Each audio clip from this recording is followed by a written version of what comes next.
Bonjour, bienvenue à Atelier Librairie, le livre voyageur, animé par Fabienne Roch et moi-même, Bruno Lalonde.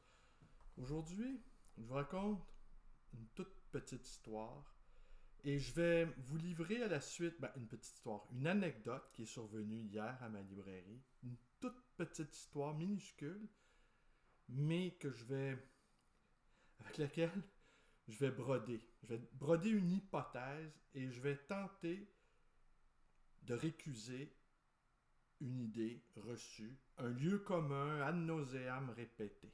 Alors ça commence comme ça. Hier, il y avait un ami longtemps vu à la librairie. Nous discutions tous les deux. Nous devisions tranquillement tous les deux. Lorsqu'un Québécois d'origine italienne m'a demandé des livres sur le jardinage. Je n'en avais pas.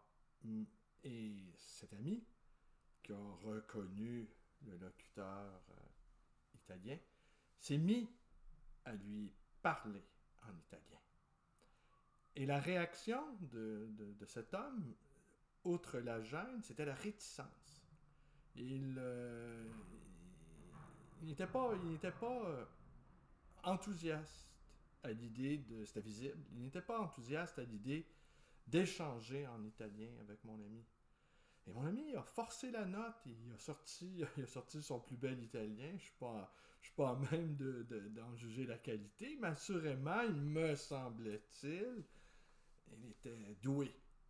Mais la réticence, toujours, elle allait en s'aggravant. Et l'italien lui répondait, il a fini par lui répondre en français. Ici, on aurait, évidemment, quand des gens, dans notre Québec, nous parlent en français, nous sommes toujours contents. Mais là, je sentais un peu de contrariété chez mon ami. Finalement, je n'avais pas de livre sur l'horticulture et l'italien m'a invité à en avoir la prochaine fois lors de sa prochaine visite, ce que j'ai promis de ne pas manquer à ça et que je lui ai assuré que lors de sa prochaine visite, il y aurait des livres sur le jardinage. Alors, l'Italien s'en est allé et mon ami s'est mis à me raconter qu'entre autres, il avait appris l'italien pour pouvoir, avait appris la langue italienne pour pouvoir échanger dans le cadre de son travail. Travaillant, je ne veux pas révéler ni son identité, ni la nature de son travail, mais il a affaire avec des gens de diverses communautés culturelles. Et il me disait que il avait un peu appris en fait l'italien pour rien. En tout cas, il le faisait dans le cadre de son travail, mais il l'avait appris pour rien, car il n'y avait plus d'Italiens, 500, me disait-il, qui vivaient dans la petite Italie. Et qu'il n'y avait plus de Portugais non plus dans le quartier portugais, et que bon. Et là, après, il a enchaîné, et c'est là où j'ai tiqué. Il a enchaîné avec le fait que beaucoup d'Italo-Québécois s'exprimaient en anglais, avaient choisi l'anglais comme langue première, autant dans leur travail que dans leur vie privée. Et c'est là qu'on arrive au lieu commun. La raison en est qu'au début des années 50, lors de la première vague d'immigration italienne, l'Église catholique, qui était la maître d'œuvre des questions scolaires, n'aurait pas souhaité les intégrer dans les écoles. Et là, les Italiens frustrés, pas juste frustrés, mais finalement se seraient tournés vers l'école anglaise et qui les aurait accueillis. Et que tout ce refus-là, d'il y a, notez la date, 70 ans, serait à l'origine, ce refus-là de l'Église catholique serait à l'origine du fait qu'aujourd'hui, beaucoup d'Italo-Québécois ont choisi de s'exprimer en anglais. Alors moi, je lui ai dit, voilà ce que je lui ai dit, Il dit, pour moi, et là je lui ai cité la fameuse phrase de Guy Debord que je sers à chaque fois que j'en ai l'occasion, ce que je ne manquerai pas de faire à l'instant. À chaque raison, il y a deux. À chaque raison, il y a deux raisons. Il y a la bonne raison et il y a la vraie raison. Et la plupart du temps, on se contente toujours de la bonne raison. La bonne raison, elle permet le ronron, elle permet l'assoupissement intellectuel. On n'a pas besoin de vérifier si c'est vrai ou pas. Tout le monde répète ça, ça roule en boucle. La bonne raison permet le confort. Mais la vraie raison, elle est inquiétante. Elle est dissimulée, elle est sous-jacente, elle est en filigrane. Elle ne se laisse pas débusquer facilement. Alors voilà, selon moi. On va dire ça, l'Église catholique qui refuse d'intégrer les nouveaux arrivants italiens, c'est la bonne raison. Mais la vraie raison, parce que, là, on va, et là, vous allez voir, je vais faire un bond, je vais vous parler des sopranos, la série des sopranos, pour illustrer mon propos. Et si la bonne raison, la vraie raison, là, c'était l'aliénation culturelle des Italiens qui n'étaient plus capables d'assumer, et là on ne parle même pas d'intégration, là je dirais même une sorte de désintégration de leur culture, que le poids culturel italien qui est extraordinairement magnifique, qui est extraordinairement riche, eh bien, ils ne pouvaient pas l'assumer. Et qu'au fond, là, c'est ici qu'apparaît Tony Soprano. Tony Soprano étant le... Lui, c'est évident que les Italo-Américains ont adopté immédiatement l'anglais. Mais qu'ont-ils retenu de leur culture d'origine? N'est-ce pas? Est-ce que les Italiens, non pas de Saint-Léonard, il y en a encore un peu, mais de la petite Italie, lisent Umberto Eco? Est-ce qu'ils lisent Italo Calvino? Est-ce qu'ils lisent Dante? Même si c'est assez difficile, hein? C'est du florentin, hein? C'est du florentin, italien ancien. Est-ce que ils lisent Elsa Morente? Est-ce qu'ils lisent Elio Vittorini, le Sicilien?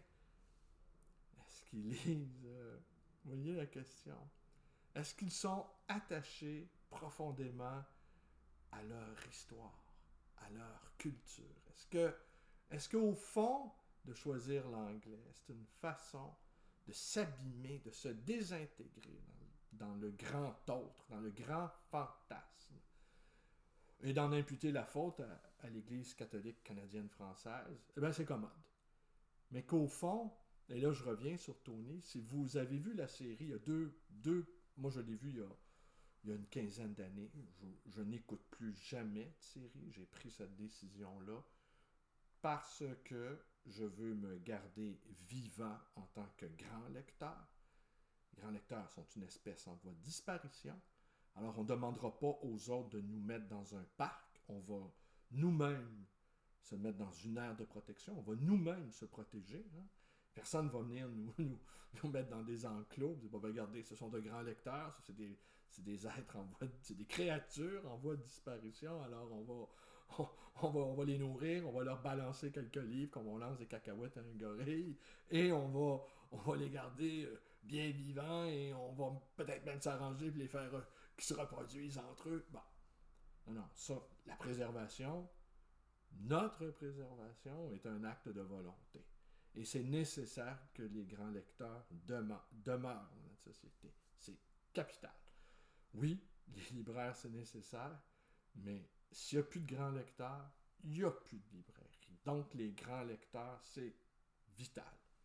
Alors, j'ai essayé d'en écouter, mais il y a une quinzaine d'années, je m'étais pris d'intérêt pour les tribulations de Anthony Soprano, ce malheureux mafieux qui souffrait d'un terrible complexe d'Oedipe, mal aimé, père, il n'y avait pas de père, c'était son oncle, il était dans une rivalité, et puis en plus, mais Tony Soprano était un parfait inculte. Aucune, évidemment, le, d'un parfait inculte, mais l'intérêt de cette série-là, c'est qu'elle est en analyse. Il allait avoir une psychologue parce qu'il y avait des attaques de panique. Alors, c'est un mix de médicaments et de thérapie. Mais quand on pose des gestes d'assassin, parce que Tony, c'est un tueur, on vit comment avec ça? Là? On vit comment avec les conséquences de ses actes? Alors, il était pris dans un engrenage, il voulait pouvoir continuer à exercer son travail de mafieux, mais il avait peine à le faire, donc. Mais le seul moment où il était en phase un peu avec lui-même, où il retrouvait une certaine forme d'intériorité, c'était lorsqu'il se retrouvait dans le bureau de la psy.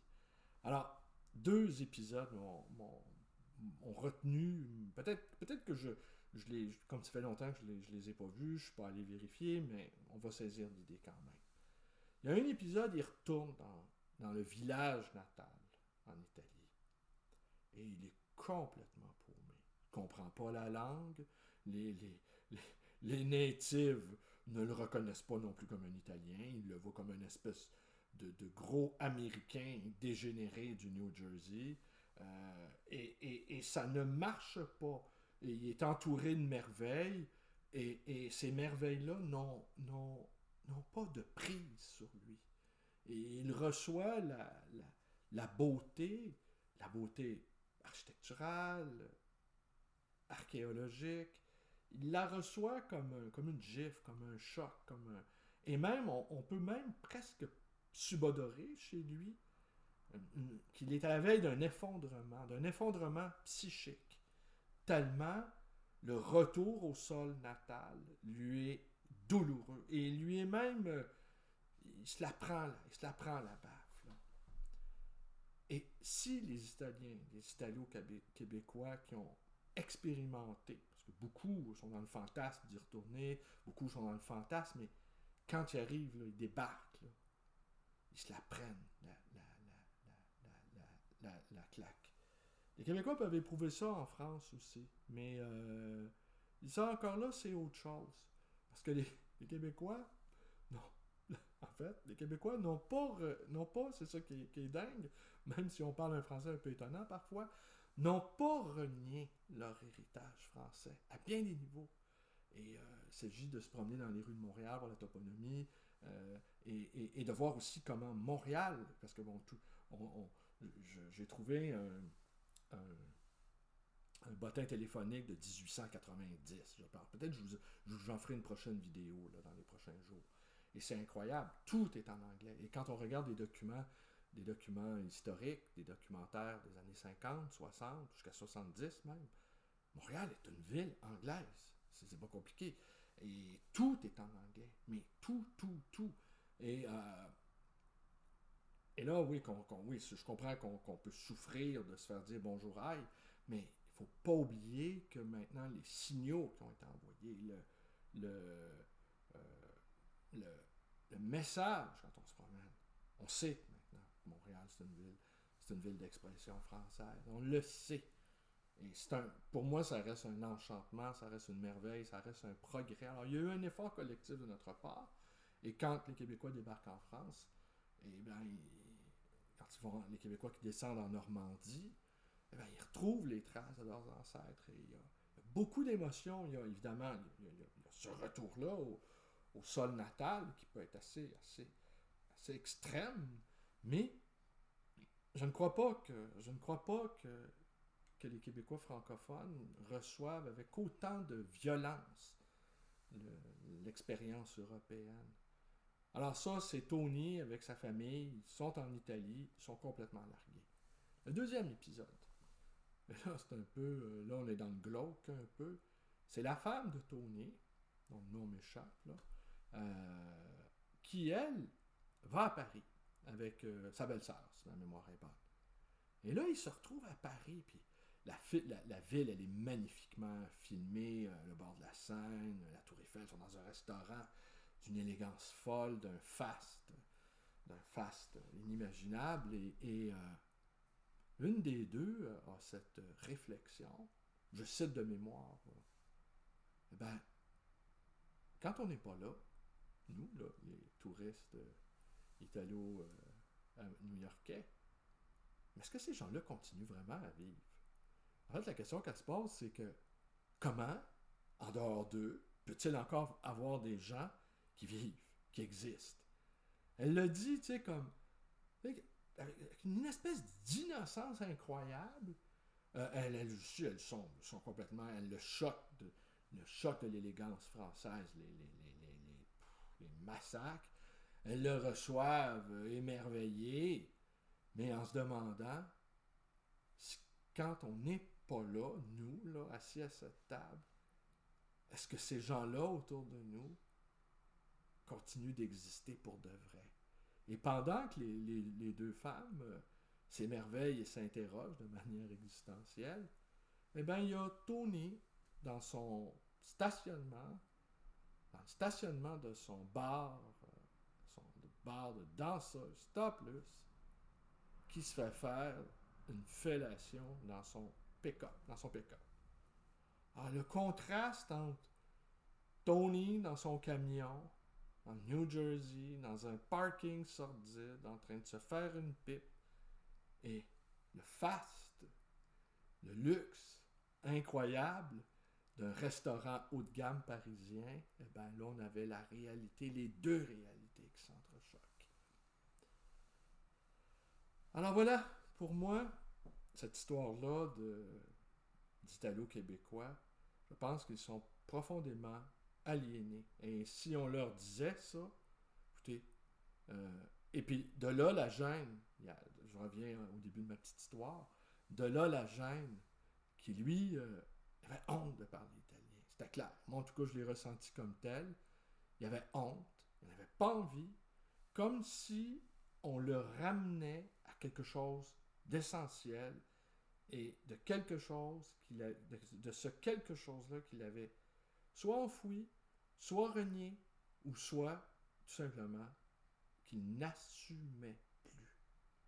Alors dans ce temps-là, forcément, l'anglais devient le viatique, devient le laisser-passer quasi total pour permettre d'oblitérer ce sentiment de honte, de gêne, d'aliénation. Quand on a perdu ses repères, quand on a perdu ses racines, quand on a perdu le substrat culturel de sa propre existence. Voilà. Alors, mon ami italien, qui est mon ami qui s'exprime en italien, qui est aussi quelqu'un de pas mal cultivé, il me disait d'ailleurs, on concluait tous les deux en disant, parce que je lui ai mis là, ma théorie, il avait assez l'air d'être d'accord, étonné un peu, il n'y avait pas pensé, mais il me disait, et là là-dessus, on se disait mutuellement, en fait, que les Italiens, là, quand ils sont cultivés, là, ouh, c'est incroyable. Ils ont une capacité d'analyse, de réflexion.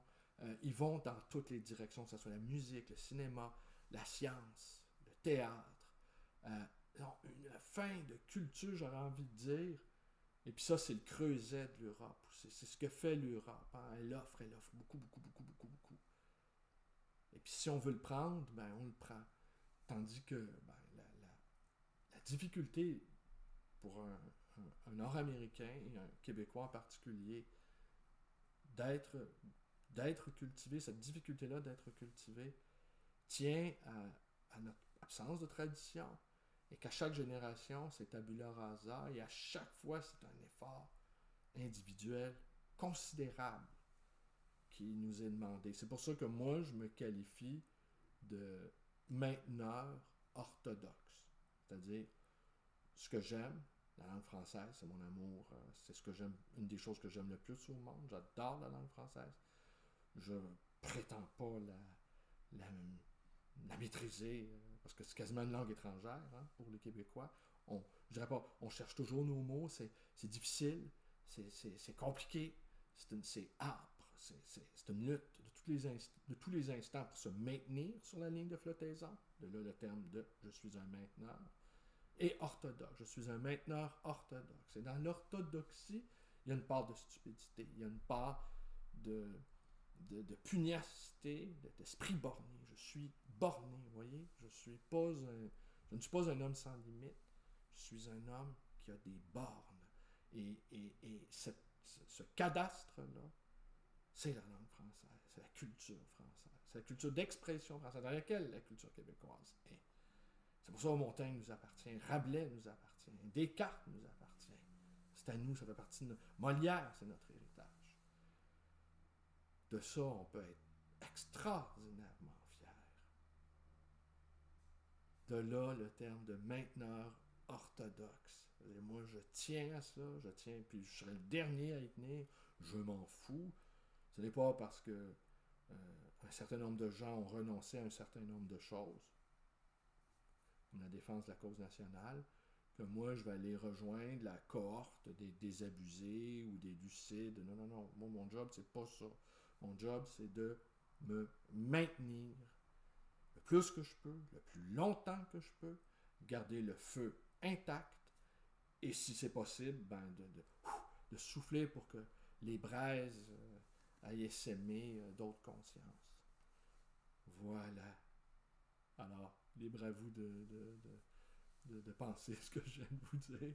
Mais je pense quand même tenir quelque chose. Alors, vous connaissez la suite. Si mes petites vidéos vous plaisent, abonnez-vous à ma chaîne. Vous pouvez également nous rendre visite à cet atelier librairie, le Livre Voyageur, dans le quartier Villeray à Montréal. Tout à l'heure, je suis allé chez Renaud Bré, Côte-des-Neiges. J'ai revu, je suis allé faire un tour du côté de mon ancien local.